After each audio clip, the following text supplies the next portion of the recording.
Hi guys, welcome to another vlog. My name is Amit, or today we'll be talking about all the different accounting and finance jobs that can give you directly a skilled work visa. तो lift भी आ गई है और अब नीचे जाते हैं and I'll be talking about every single job category जो भी कैटेगरीज होती हैं.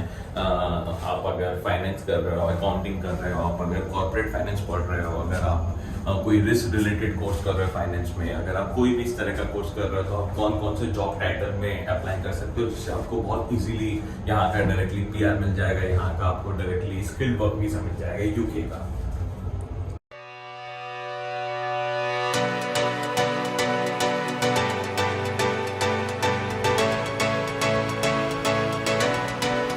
तो गाइस आज के वीडियो में अपन पूरा डिटेल में अच्छे से बात करेंगे कि आपका क्या प्रोफाइल होनी चाहिए, कितनी सैलरी होनी चाहिए, किस तरह का जॉब होना चाहिए पूरा डिटेल में. और अभी अच्छे से फ़ोन को यहाँ एक जगह रख देते हैं और फिर उसके बाद पूरे डिटेल में बात करना कंटिन्यू. तो गाइज अभी मैंने अपने फ़ोन पे एक पूरी लिस्ट खोल के रखी है. तो क्या है, मैं अच्छे से दिखाता हूँ. तो यूके गवर्नमेंट ने क्या किया है, एक प्रॉपर लंबी सी लिस्ट बना के रखी है जिसमें कुछ अराउंड 500-600 अलग अलग पूरे job category with job description पूरा उन्होंने डिटेल में दे के रखा है. तो उससे क्या होगा, क्योंकि बहुत बार ये होता है कि आई मेट इनफैक्ट अभी कुछ लास्ट मंथ मुझे एक से मेरी बात हुई, उसको he came to study in UK.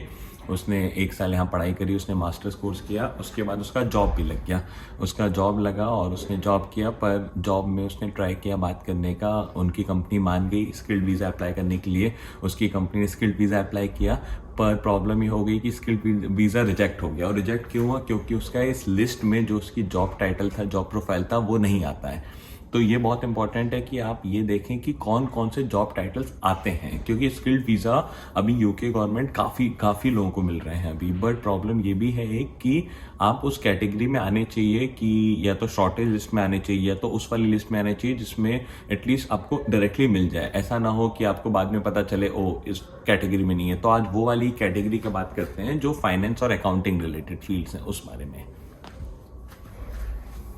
तो गाइस सबसे पहले आता है लिस्ट में फाइनेंशियल एंड अकाउंटिंग टेक्नीशियन. मैं ऐसे एक एक करके चालू करता हूँ. मैं सबसे पहले एंट्री लेवल रोल से चालू करता हूँ. तो ये technician, finance and accounting technician, ये थोड़ा एंट्री लेवल रोल है. जो भी यहाँ पे ग्रेजुएट होते हैं, जो भी यहाँ से पढ़ाई करते हैं, उनका सबसे पहला जॉब होता है usually entry level graduate roles. और ग्रेजुएट रोल्स में यूजुअली अगर आप अकाउंटिंग कर रहे हो तो आपको ये टेक्नीशियन वाला, technician is equivalent to part qualified accountant या पार्ट क्वालिफाइड से भी और एक लेवल नीचे होता है.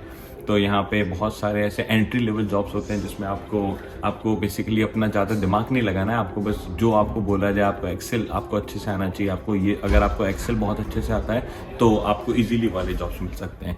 तो सबसे पहले जो है फाइनेंस एंड अकाउंटिंग टेक्नीशियन, तो उसमें ये सारे, मैं सबसे पहले कोड बताता हूँ. तो उसका कोड है 3537. तो यूके गवर्नमेंट ने जो भी पूरी लंबी लिस्ट निकाली है उसमें बहुत सारे अलग अलग कोड्स हैं. तो जब भी आप अप्लाई करते हो अपना स्किल्ड वर्क वीज़ा, और स्किल्ड वर्क वीज़ा ऐसा वीज़ा है कि you don't have to necessarily be in UK. आप कहीं से भी अप्लाई कर सकते हो. अगर आप इंडिया में हो, पाकिस्तान में हो, आप कहीं पर भी हो, वहाँ से आप डायरेक्टली अप्लाई कर सकते हो अगर आपके पास जॉब ऑफर है कहीं का.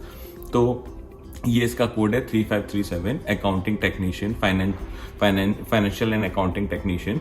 तो इसमें कौन कौन से रोल्स आते हैं. तो the first role is financial controller, usually assistant financial controller ये लोग बोल देते हैं अगर एंट्री लेवल रोल है. Financial controller is I think mostly for people who are fully qualified accountant, जिनका पूरा ऑलरेडी ACCA या सीमा या कोई भी fully, if they are a fully qualified chartered accountant, तो उन लोगों के लिए है वो. बट असिस्टेंट फाइनेंशियल कंट्रोलर या एंट्री लेवल फाइनेंशियल कंट्रोलर, तो वो लोग भी अप्लाई कर सकते हैं यूके में वीज़ा. तो पहला वो है. दूसरा उसके बाद है आप यहाँ देख रहे होगे, दूसरा इज अकाउंटिंग टेक्नीशियन. तो वो भी सिमिलर रोल है. आपको सपोर्ट करना होगा जो भी फुल्ली क्वालिफाइड रहेगा. वो अगर बैलेंस शीट बना रहा है, P&L बना रहा है, if he is doing consolidation, if he is doing inter company, तो उस सब में आप हेल्प कर सकते हो जो फुल्ली क्वालिफाइड है उसकी. तो वो एंट्री लेवल रोल रहेगा, बट उसमें भी आपको वीज़ा मिल सकता है. उसके अलावा है बिजनेस एसोसिएट.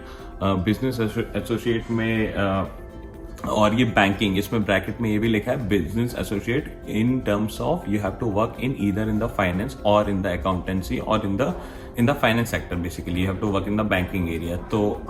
तो बिजनेस एसोसिएट में भी आपका सिमिलर वर्क रहेगा। आपको यही करना पड़ेगा कि if you have to deal with any ad hoc work, जो भी आपकी कंपनी में सीनियर लोग हैं वो कई बार they hire someone else to do their ad hoc extra work, जो भी it might be anything, but mostly it will be related to month end closing, it will be related to quarter end closing। तो quarterly reviews जो होते हैं आपके, जो balance sheet reviews होता है, उन सब से रिलेटेड रहेगा बैंकिंग सेक्टर में भी। बट ये तो पहला हो गया टेक्नीशियंस का। उसके अलावा टैक्सेशन का काफ़ी है यहाँ पे। तो the second role is technician taxation and the taxation expert, and the number for that is 3535। तो 3535 ये कोड नंबर है जिसमें ये जॉब आता है। तो इसका नाम है टैक्सेशन एक्सपर्ट, और इसमें टैक्स एडवाइजर है, tax consultant, tax inspector, and the fourth is tax specialist. तो ये बहुत इंटरेस्टिंग है क्योंकि अगर कोई ऑलरेडी जॉब कर रहा है, ये सिर्फ उन्हीं लोगों के लिए है who already have experience in the tax side. तो अगर वो इंडिया में जॉब कर रहे हैं, पाकिस्तान में जॉब कर रहे हैं, कहीं पे भी अगर टैक्स साइड में जॉब कर रहे हैं, and if they are either fully qualified accountant और if they are a CFA charter holder, तो अगर कुछ इस तरह से उनके पास ऑलरेडी क्वालिफिकेशन है तो उन लोगों के लिए बहुत ईजी होगा, क्योंकि यहाँ पे ऑलरेडी टैक्स बहुत ज़्यादा शॉर्टेज लिस्ट में है। यहाँ पे ऑलरेडी टैक्स स्पेशलिस्ट की ज़रूरत है। तो अगर आप वैट देख रहे हो या आप किसी भी तरह का टैक्स देख रहे हो और आप बहुत एक्सपर्ट हो, आप नए क्लाइंट पे you help them to deal with the taxes, तो आई थिंक ये आप लोगों के लिए बहुत अच्छा है ये वाला फील्ड। तो आप टैक्सेशन में अगर आप किसी भी एक, and the best part about this category is it is not specialized to only UK tax. तो अगर if you are good with the Indian tax और if you are dealing with some of the clients who are based in US, तो भी आपके लिए valid है। Second हो गया टैक्स का। उसके बाद एक बहुत इंटरेस्टिंग फील्ड है जिस बारे में मैं बात करना चाह रहा हूँ, वो है finance and investment analyst. So the number for that is 3534। 3534 number है फाइनेंस एंड इन्वेस्टमेंट एनालिस्ट का, और उसमें बहुत सारे रोल्स आते हैं। तो उसमें पहला रोल आता है फाइनेंशियल एडवाइज़र का। तो फाइनेंशियल एडवाइज़र में आप अपने जो भी आपके क्लाइंट हैं उसको आप पेंशन्स में हेल्प कर सकते हो, उसको आप इन्वेस्टमेंट में हेल्प कर सकते हैं, जैसे कि should they go for equity investment or a fixed income investment, or should they put their money in the bond market or in the equity market or in the real estate। और इस तरह से बहुत सारे ऐसे आप suggestions opinions दे सकते हो। तो पहला है फाइनेंशियल एडवाइज़र, और ये सिर्फ ज़रूरी नहीं कि आप क्लाइंट फेसिंग हो, कई बार होता है कॉर्पोरेट फेसिंग भी होता है। जैसे मैं पिछली कंपनी में काम कर रहा था, और so the parent company of my company was one of the biggest asset management companies, so they keep on buying, this was their strategy that they keep on buying different companies। तो उसमें क्या होता है कि आप investment के लिए आप एक कंपनी ले लेते हो, उसके बाद फिर आप उस पर पैसा लगाते हो और वो और जगह पैसा लगाती है। तो ये भी बहुत अच्छा काम है। और उसके अलावा है दूसरा financial analyst, third is financial consultant, mortgage advisor और पेंशन कंसल्टेंट। ये सारे आएंगे फाइनेंशियल एंड इन्वेस्टमेंट एनालिस्ट। इसके लिए आपको क्या करना